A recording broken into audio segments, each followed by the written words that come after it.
बच्चों, आप पिछली वीडियो में 8th क्लास में आप लोगों ने अभी तक परमेय संख्याएं, वर्गमूल और घनमूल, इन सब चीज़ों के बारे में सीखा।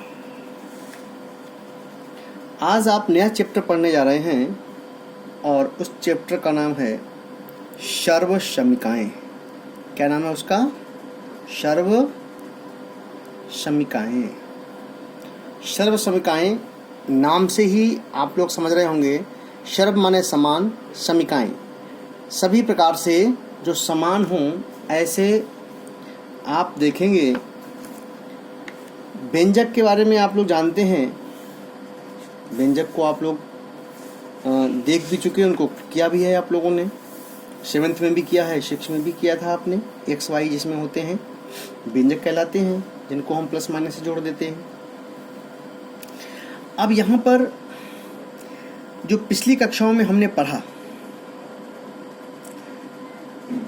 जो व्यंजक होते थे, जैसे आपने पिछली कक्षा में सूत्र पढ़ा है a प्लस बी का whole square is equal to a square plus 2ab plus b square.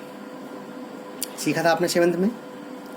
आपने सीखा होगा a माइनस बी का whole square is equal to a square minus 2ab plus b square. आपने a square minus b square वर्गांतर का सूत्र ए minus B एक बार plus करते हैं और एक बार जोड़ देते हैं, ए प्लस बी। ये सारी सर्वसमीकाएं कहलाती हैं। अब सर्वसमीकाओं का मतलब क्या है ये आप अच्छे तरह समझ रहे होंगे। ऐसा बीजीय संबंध, एक रिलेशन है, एक संबंध है दोनों तरफ से। क्या है? जिसमें जो चर के प्रत्येक मान के लिए सत्य होता है। यहाँ पर ए और बी का कोई भी मान रख दीजिए, इधर रखेंगे ए बी का मान और इधर रखेंगे, दोनों ही मान बराबर आएंगे हमेशा। ए बी का आप कोई भी मान यहाँ रखना, ए बी का आप यहाँ भी मान रखना, वही दोनों मान हमेशा बराबर आएंगे। वही काम यहाँ पे हुआ। इसका मतलब क्या हुआ? इसी को बोलते हैं सर्वसमीका। जब दोनों पक्ष हमेशा किसी भी मान पर मैं बोल रहा हूँ, ध्यान देना, किसी भी मान पर जब दोनों बाएं पक्ष और दाएं पक्ष के मान हमेशा बराबर आते हैं तो ये सर्वसमीकाएं कहलाती हैं। जब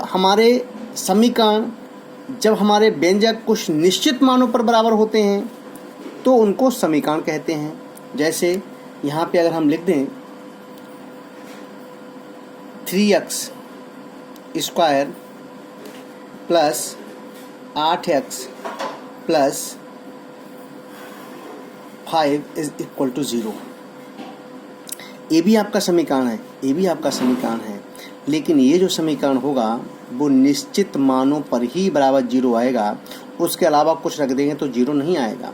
जैसे देखो यहाँ पर अगर हम इसमें देखें, इसको हल करेंगे 3x स्क्वायर प्लस 5 3 15 5 3 8, कितना आएगा यहाँ पर आपका? 3x plus 5x plus 5 is equal to 0। इन दोनों में 3x कॉमन लिया तो आया आपका x प्लस 1। इन दोनों में 5 कॉमन लिया तो x प्लस 1 आया बराबर 0। तो x प्लस 1 और 3x प्लस 5 बराबर 0।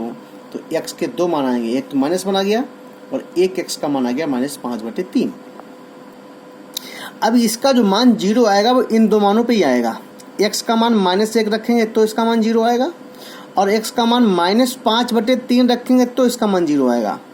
इन दो मानों के अलावा किसी भी मान पर इसका मान 0 नहीं हो सकता है, आप देख लेना। तो ये केवल समीकरण हो सकता है, सर्वसमीका नहीं हो सकता है।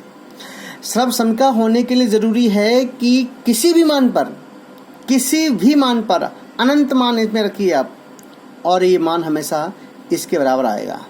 ये मान हमेशा इसके बराबर आएगा और ये मान हमेशा इसके बराबर आएगा। इसलिए इसको बोलते हैं सर्वसमीकाएं। आपने 7th में जो सर्वसमीकाएं पढ़ी वो कैसी थी? द्विघाती और द्विपदी। ये दो पद हैं और घात भी दो है, दो पद हैं दो घात है, दो पद हैं दो घात है। अब जो आप लोग पढ़ेंगे सर्व समीकरणाएँ 8th में, वो थोड़ी सी इससे वरी होंगी, और वो सर्व समीकरण क्या होगी अगली हमारी, मैं यहाँ पे आपको दिखा रहा हूँ। अगली जो सर्व समीकरण आप पढ़ने वाले हैं वो है a प्लस बी का होल क्यूब। ये द्विघाती थी सारी की सारी, ये त्रिघाती है, त्रिघाती होगी आपकी सर्व समीकरण। और इसका जो मान निकलेगा, वो इसका जो फार्मूला होगा वो आप देखें, a cube plus b cube plus 3ab bracket में a प्लस b। ध्यान रखें, a प्लस बी का होल क्यूब क्या होता है, a cube plus v cube plus 3ab of a plus b। एक बार फिर से देखें, मैंने आपसे क्या कहा, सर्व समीकरण का मतलब होता है किसी भी मान पर दोनों पक्ष बराबर होंगे, लेफ्ट हैंड और राइट हैंड। समीकरण का मतलब क्या होता है, ये समीकरण आपके कहलाएगा, ये समीकरण कहलाएगा। समीकरण का मतलब होता है निश्चित मानों पर, जिसके मान निश्चित होते हैं उन निश्चित मानों पर ही ये संतुष्ट होगा, उसको समीकरण बोलते हैं। जैसे हमने लिखा है यहाँ पर a square x square minus 2x plus 1 बराबर 0। तो आप ध्यान दीजिएगा, यहाँ पर x square minus 2x plus 1 बराबर 0, इसको लिखा हमने यहाँ पर 2x square minus 4x plus, अब यहाँ पे आप देख सकते हैं -4 इज इक्वल टू, या -6 इज इक्वल टू 0। अब आप देखिए जरा इसको, ये निश्चित मानों पर ही इनके मान 0 आएंगे, ठीक है ना, और इसके मान हमेशा हर मान पे 0 आएंगे। ओके, तो अब आप देख सकते हैं यहाँ पर ये आपकी सर्व समीकरण है क्यूब, जिसमें घात कितनी होगी, 3 होगी। a प्लस बी का होल क्यूब बराबर a cube plus b cube plus 3ab of a plus v। Okay, अगली इसकी सर्व समीकरण जो हमारी है, अभी हम इसी पे निर्भर जो क्वेश्चन होंगे, डिपेंड क्वेश्चन है, वो उन क्वेश्चनों को हम लोग देखेंगे। और वो हमारे क्वेश्चन होंगे, एक बार आप अपनी बुक देखेंगे, एक्सरसाइज 4A हमारी एक्सरसाइज है, और उस एक्सरसाइज को देखें आप। एक्सरसाइज 4A एक बार देख लीजिए आप, एक्सरसाइज 4A है आपकी। 4A में निम्नांकित के विस्तार कीजिए, क्या लिखा है, निम्नांकित के विस्तार कीजिए। और ये क्वेश्चन है आपके, इस पहले वाले में कितने पार्ट हैं, 6 पार्ट हैं, और 6 पार्टों में केवल और केवल आपको एक ही फार्मूला पढ़ना है, और वो फार्मूला है हमारा a प्लस बी का होल क्यूब। सभी में आपको a प्लस बी का होल क्यूब का ही प्रयोग करना है, और कोई इसमें फार्मूला है ही नहीं। अब आप देखेंगे इसका हम लोग प्रयोग कैसे करेंगे, ठीक है ना। देखें, पहला क्वेश्चन का पहला पार्ट ये हमारा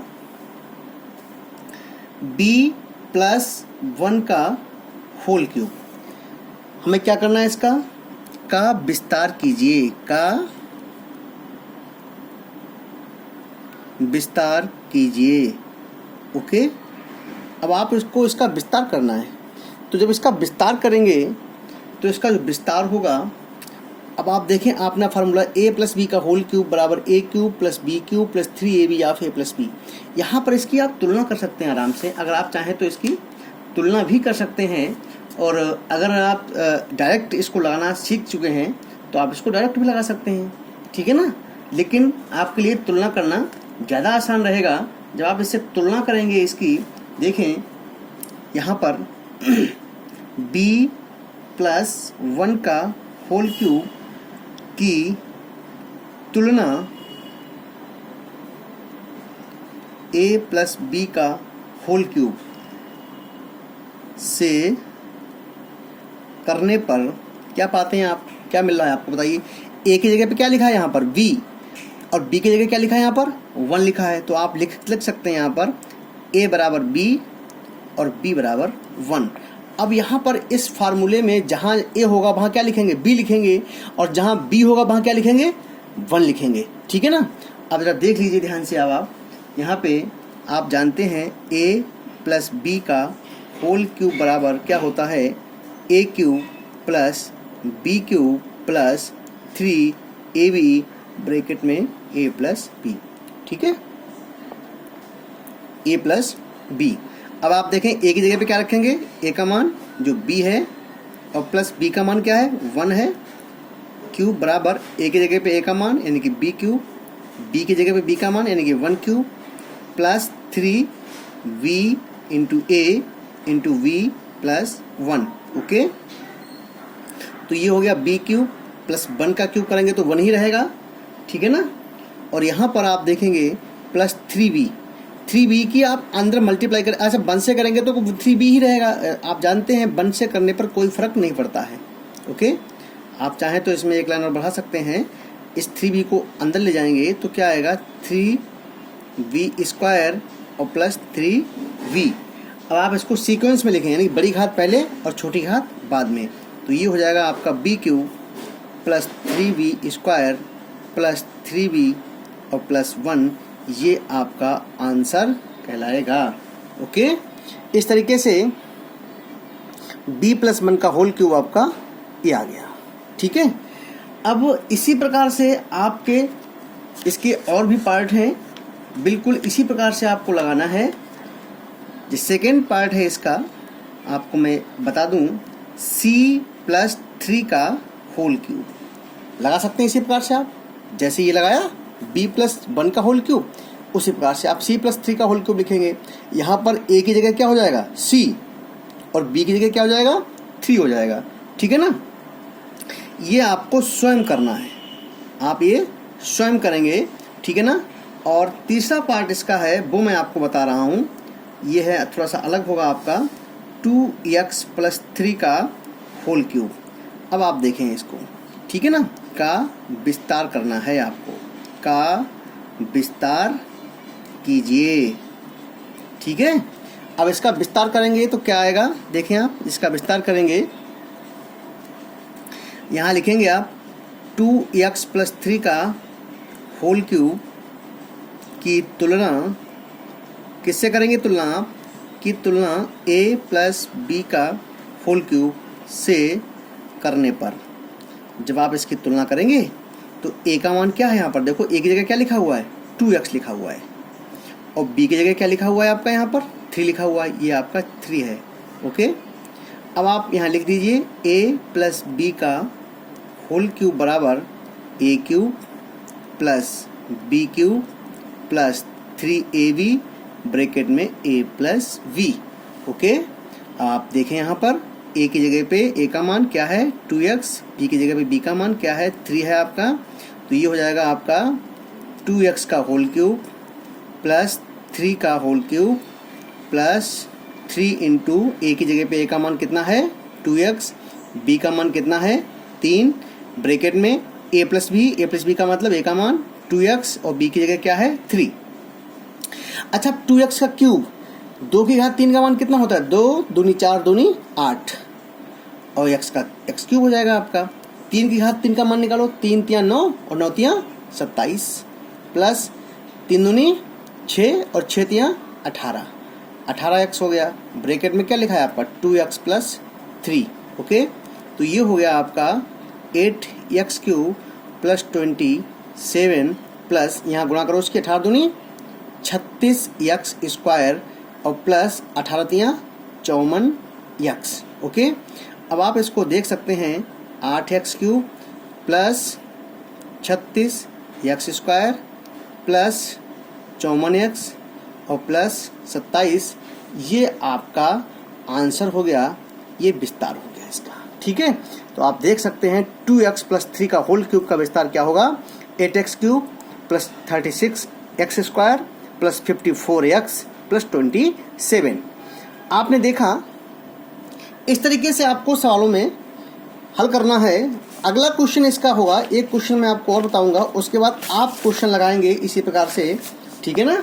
मैं एक क्वेश्चन आपको और यहाँ बताता हूँ, देखें इसमें 6 पार्ट हैं, मैं आपको इसका थर्ड पार्ट, पहले का थर्ड पार्ट मैं आपको बता रहा हूँ। थर्ड पार्ट देखें, थर्ड पार्ट में क्या लिखा है उसने कि x स्क्वायर प्लस y का whole cube, x square plus y का होल क्यूब, ओके, का विस्तार कीजिए, का विस्तार कीजिए, x स्क्वायर प्लस y के होल क्यूब का विस्तार कीजिए, का विस्तार कीजिए। ओके,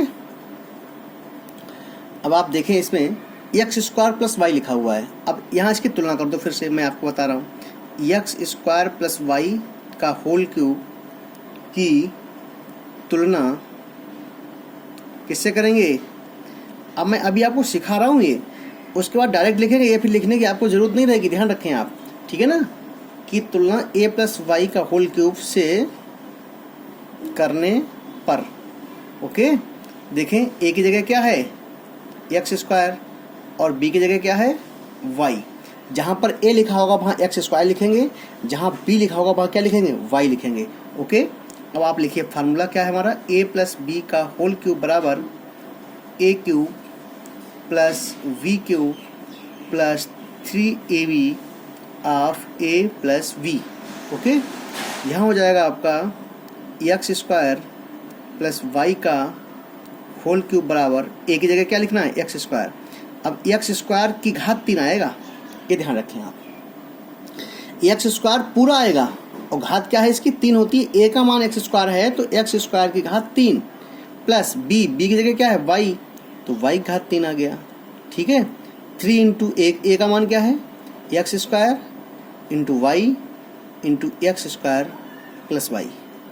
एक्स घात 2 है यहाँ पर और पूरे घात 3 है तो गुणा करो।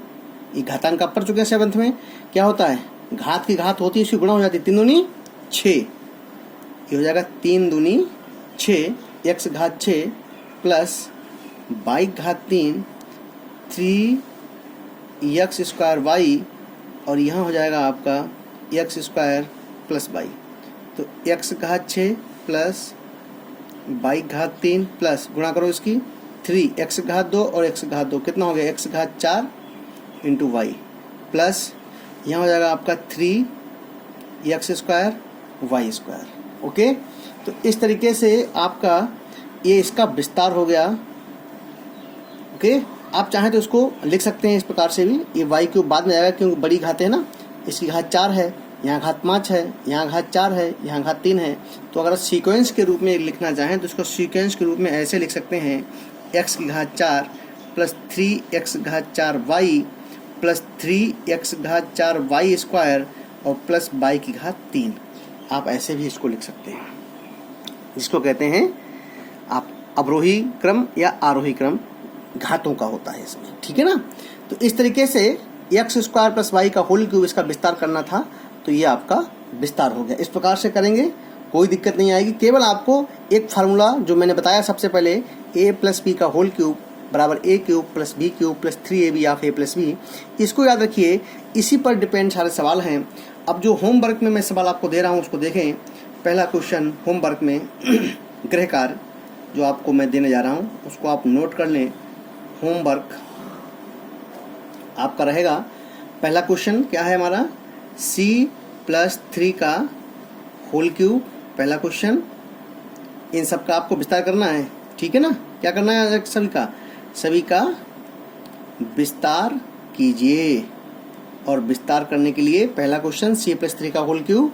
नंबर 2 हमारा है, ये ध्यान दें कौन सा है, 5 + 3y का 5 + 3y का होल क्यूब। और तीसरा क्वेश्चन है हमारा xy + 2a का होल क्यूब।